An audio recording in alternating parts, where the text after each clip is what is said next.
Hi, my name is Jessica Scott, and I am a program manager at U+ Education, as well as a teacher within the DSBN. Today, I will be sharing an experience of when I had to advocate for myself in the workplace.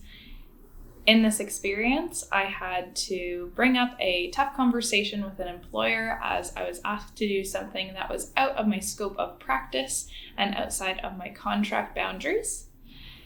I knew that this would be an emotional and tough conversation, so I took the time to plan out what I was going to say beforehand, how I was going to present myself, and the tone of the conversation. And this really helped me feel prepared on what I needed to say and the points I needed to bring across.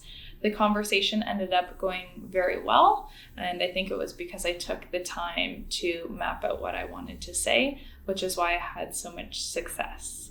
Some suggestions I have when advocating for yourself are to keep clear and consistent communication with your employer beforehand to help mitigate any miscommunications that might come up. Know your rights and know that you are valued and that you do put forth great work. Learn how to interact with different types of people and choose how to present your case. Tone, language, and word choice is very important, as that can change the mood of a conversation very drastically. Shop around, because not every job will be right for you, not every employer will be friendly, not every deadline will be manageable, but as you learn how to communicate effectively and advocate for yourself, it will make the work experience a lot better.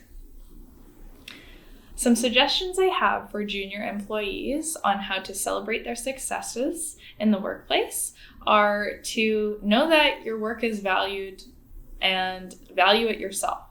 Celebrate not just your own, but also your coworkers' successes. As you start to celebrate other people, they will celebrate you as well, and it creates a much better working environment, and people will start to notice.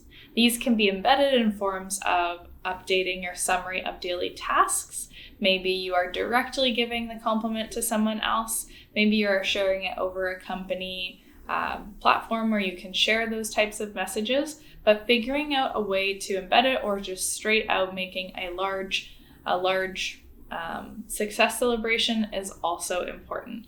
Everybody wants to celebrate success within a company, so it is better to do it more often than less often and leave some of your successes behind.